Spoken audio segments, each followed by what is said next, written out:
Russia को लेकर के जगह यूके की है, तो फिर अमेरिका कर क्या रहा है? हालांकि मैंने पहले भी कई बार आपको बताया है, लेकिन इस विषय को आज फिर से एक बार डिस्कस करेंगे, क्योंकि ये हिंद महासागर में स्थित एक ऐसा आइलैंड है जो है तो मॉरिशस का, कब्जे में इस समय यूके के पास है।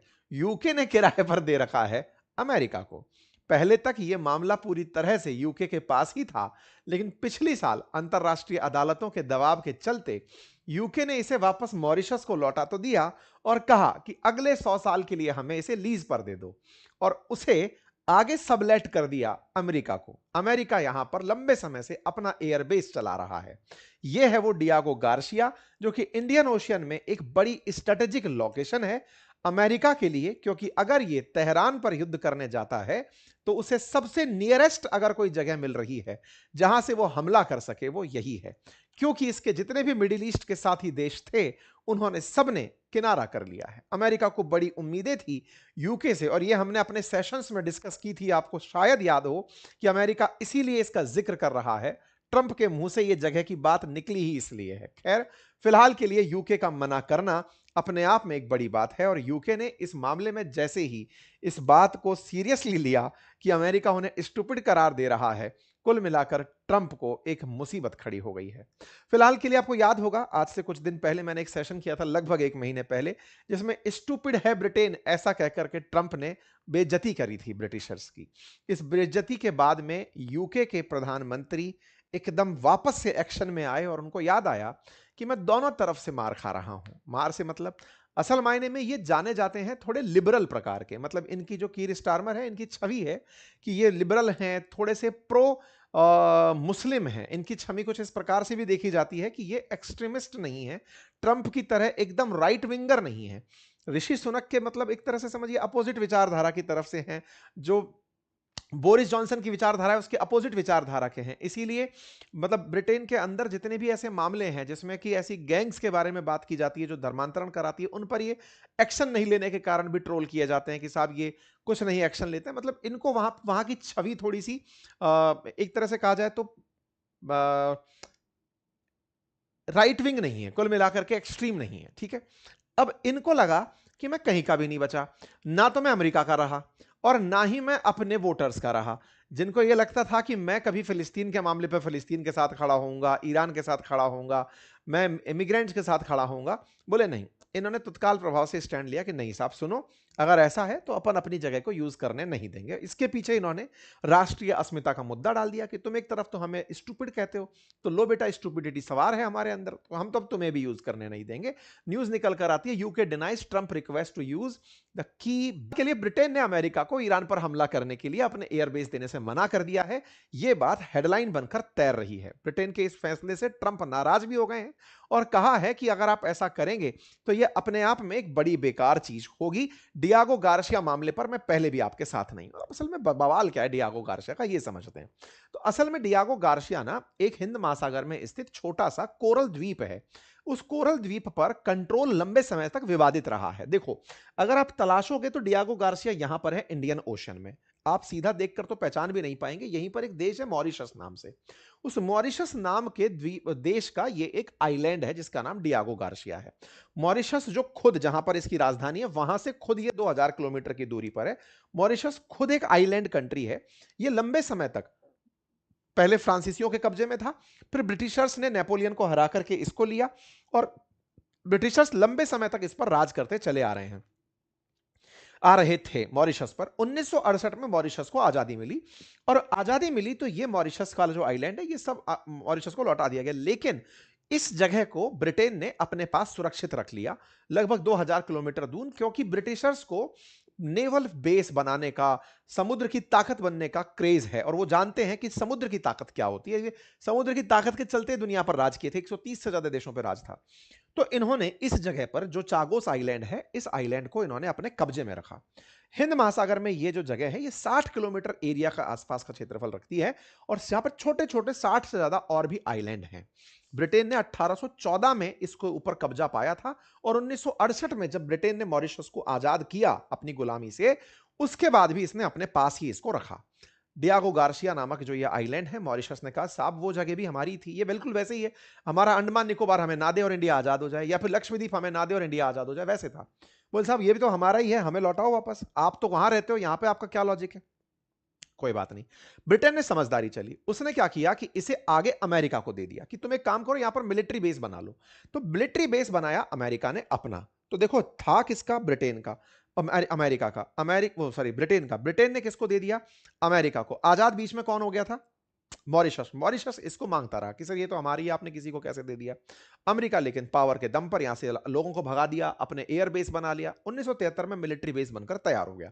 मॉरिशस इस बात को लेकर यूएन में पहुंचा, यूएन में पहुंचा, कोर्ट में पहुंचा, कोर्ट में जाकर सवाल जवाब हुए। फाइनली कोर्ट के अंदर यूके का बहुत पैसा खर्च हुआ, क्योंकि सब लोग इसके साथ थे, मॉरिशस के साथ थे कि साहब ये तो होना ही नहीं चाहिए, आप आजादी दे ही नहीं रहे हो, लोगों को अब तक गुलाम बना रहे हो। 2025 के अंदर फाइनली ब्रिटेन ने चागोस द्वीप को मॉरिशस को लौटाने का कहा कि भैया हम तुम्हें ये वापस दे देंगे, लेकिन हमने चूंकि यहां पर इतना सब कुछ तामझाम खड़ा कर लिया है, तो एक काम करो, आप हमें इसे ले लो और हमें 100 साल के लिए इसे रेंट पर दे दो, लीज पर दे दो, इसके बदले में पैसे ले लो हमसे, हम तुम्हें रेंट दे देंगे, पैसा दे देंगे। इस बात को लेकर के इन लोगों की, ब्रिटेन की, मॉरिशस से बातचीत चल रही है। यह बातचीत ट्रंप को पसंद नहीं आई। अचानक क्यों नहीं पसंद आई, मामला 2025 का है, तो क्या हुआ, 26 में मामला अमेरिका ईरान का हाइट पकड़ने लगा। तो अमेरिका को याद आया कि हमारे को तो हमला करने के लिए डियागो गार्सिया की जरूरत पड़ेगी। अब आप पूछेंगे ऐसा क्यों, क्योंकि डियागो गार्सिया की लोकेशन बड़ी प्राइम है, वहीं से ही अमेरिका तेहरान पर हमला कर सकता है, अदरवाइज तो अमेरिका बहुत दूर बैठा हुआ है, वहां से तो हमला करने के लिए पहुंचने में दिक्कत आ सकती है। B2 बॉम्बर जैसे बॉम्बर भले ही पहुंच जाए, लेकिन दूरी बहुत है। तो ऐसे में इनको नजदीक एक जगह चाहिए थी। तो अचानक अमेरिका को याद आया कि ये तो इसको देने की बात कर रहे हैं, इससे तो हम हमला ही नहीं कर पाएंगे। अमेरिका पहले तक ईरान के खिलाफ पूरे मिडिल ईस्ट के देशों को, चाहे यूएई हो, कतर हो, सऊदी हो, इनको यूज करना चाहता था, लेकिन अब इन देशों ने भी मना कर दिया, हम अपनी जगह यूज नहीं करने देंगे। तो ऐसे में इस जगह के चलते अमेरिका नाराज है। अभी ताजा खबर, ट्रंप ने कुछ 2 दिन पहले ही कहा कि देखो मैं डियागो गार्सिया को, जो कि यूके का है, उसे यूज करना चाहता हूं। किस चीज के लिए, उस पर हमला करने, ईरान पर हमला करने के लिए। और जो इनका एक फेयरफोर्ड करके एयरफील्ड है ब्रिटिशर्स का, ब्रिटेन में, इंग्लिश चैनल के पास, उसे भी मैं यूज करना चाहता हूं ईरान पर हमला करने के लिए। यह बात जब बाहर निकल कर आई, तो भाई साहब डियागो गार्सिया का अगर यूज हुआ, तो ईरान ने कहा कि अगर आपने वो यूज किया हम पर हमला करने के लिए, तो हम डियागो गार्सिया को टारगेट करेंगे। तो ईरान ने इनको 20 तारीख को धमका दिया।